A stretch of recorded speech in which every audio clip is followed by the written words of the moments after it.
to get this out of your way. Thank you, Carl, and thanks to the board.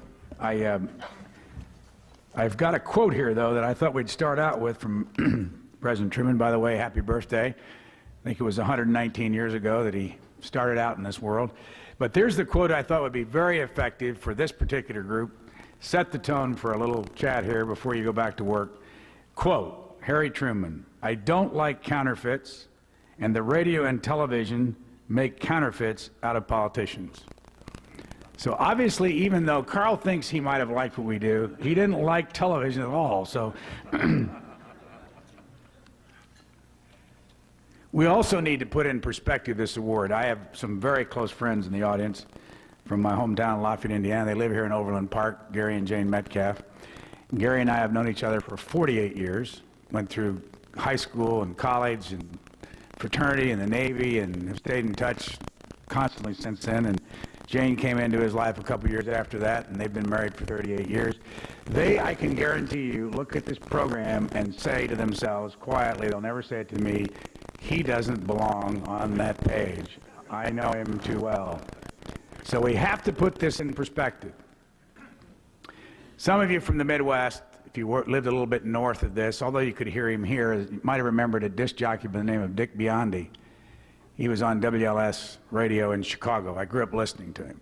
And a couple years ago, the fellow who runs the Museum of Broadcasting in Chicago knew that I liked Dick Biondi.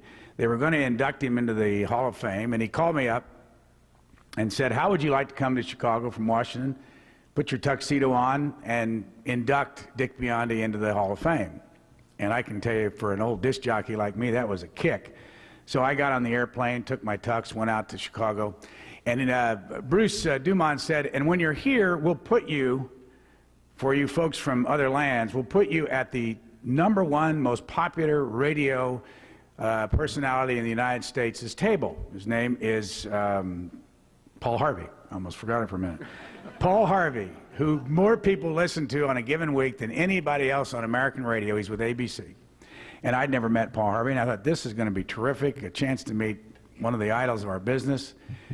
And so I went out there and I went to the museum, and that night, and Bruce Dumont walked me over, and Paul Harvey's about 6'3", and he walks me, puts me right in front of Paul Harvey, and he says to Paul Harvey, I want you to meet Brian Lamb.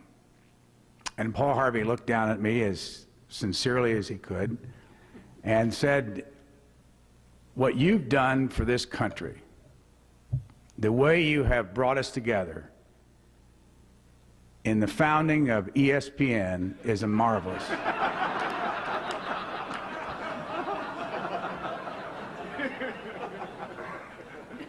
The sad thing about that is he meant that. As the evening went on, I realized, because I could overhear his wife, Angel, at the table saying, no, honey, it's not ESPN, it's C-SPAN. So he's still a great broadcaster, but that kind of puts it all into perspective. They always tell you when you start a speech, get an attention getter out there, and so I will get this attention getter on the table by saying, as I was growing up, my beloved father in Lafayette, Indiana, never said anything nice about Harry Truman. He didn't like him, he didn't vote for him, and he would say that very often. However, which will not surprise many of in this room, and he's been dead 10 years, as he got older, he got more and more pro Harry Truman. And by the time his life was over, he loved Harry Truman.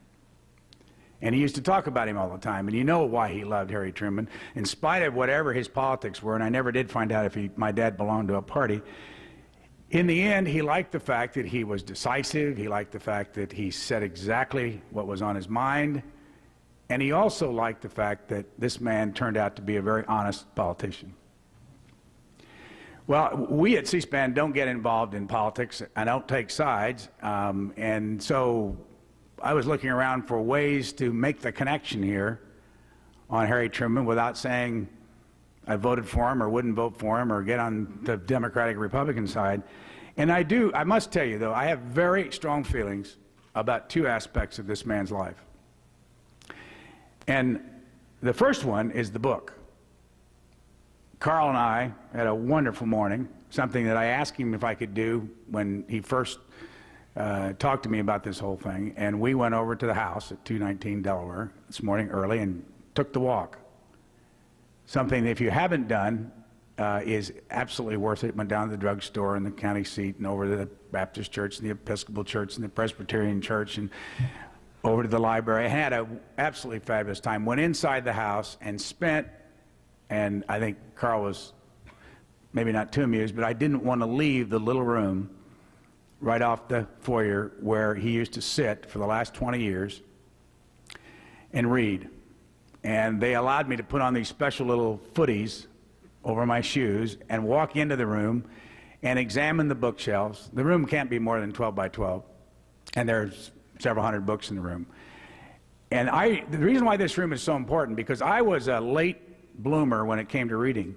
I really didn't start reading seriously and a book a week until I was 45 years old.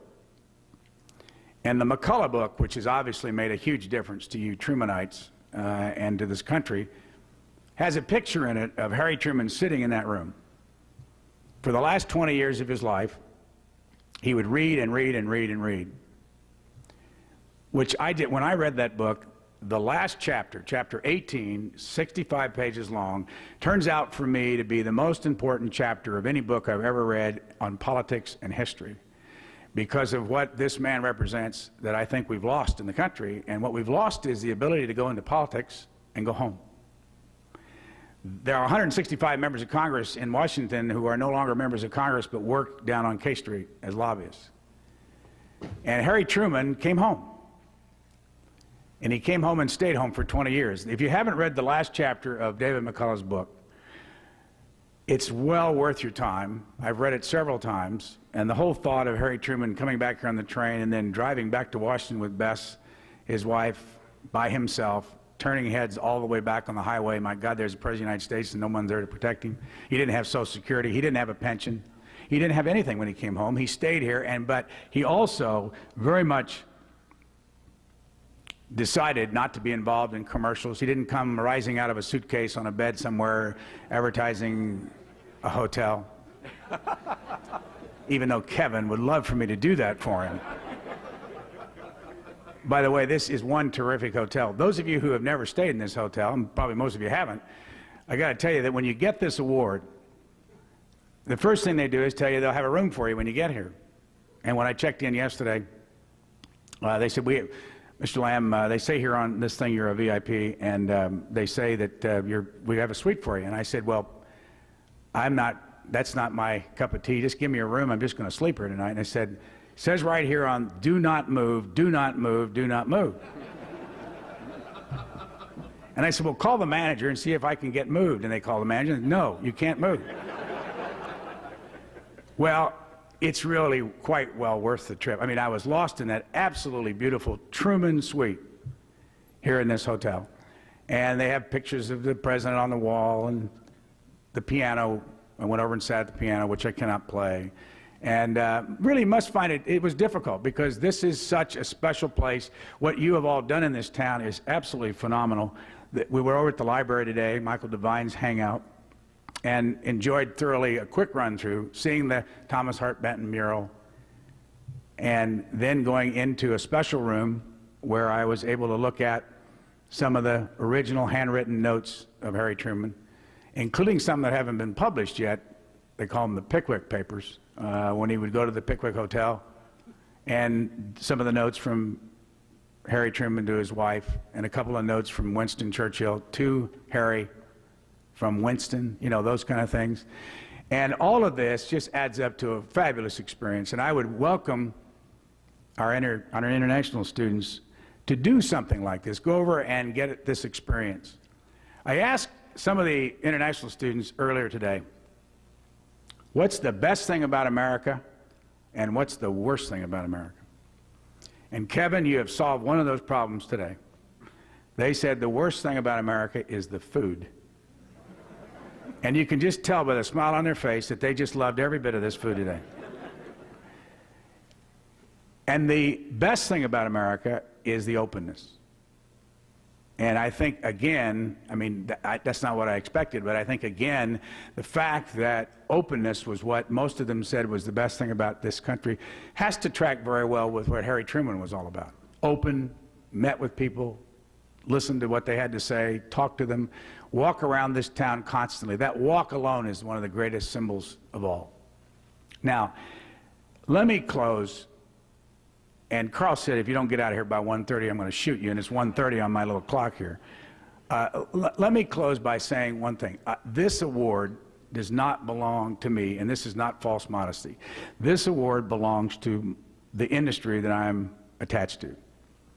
Because what you can't see, those of you who like C-SPAN, and I'm sure, by the way, by this time in this little chat, for those of you who've never heard of me and still don't know who I am, it might make it more fun for you if you looked up here and saw what a lot of people in airports see, and that is John McCain. And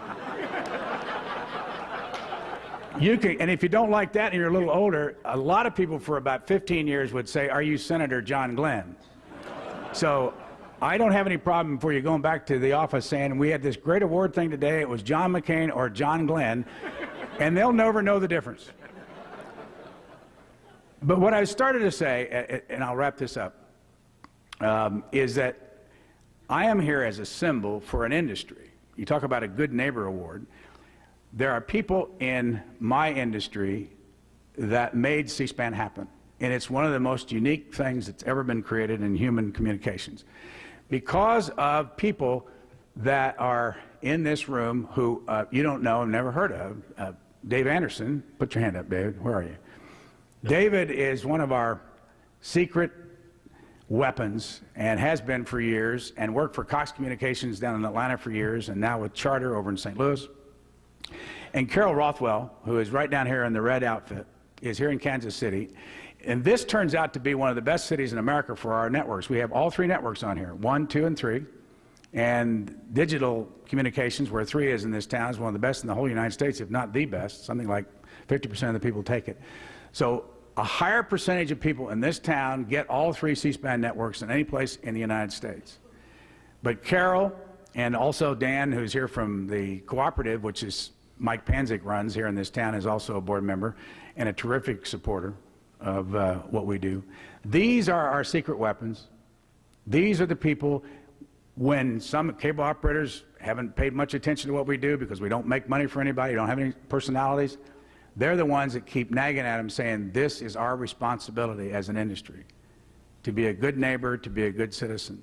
And so I will accept this for Carol and Dan and Dave, who have many times, you'll never know how many times, corrected a problem that existed all across this country in their cable systems, where somebody either took us off or cut us back to a part-time basis. And it's been a fight that most people don't care to hear about, but it's been a very interesting thing. And because of those folks, I will accept this award gladly and tell you how much fun the last 24 hours has been. You've got some wonderful people here. And by the way, I forgot to mention that Brian Goldberg, who's sitting next to Carol, was an intern, I find out this morning, at C-SPAN in 1984. That was only 19 years ago. And now he works for AOL Time Warner. So this has been a great trip, and I'm delighted to accept the award for my industry, and thank you very much for your support. And in spite of the fact that Kevin has promised me that next time C-SPAN will be on this hotel, I love this hotel.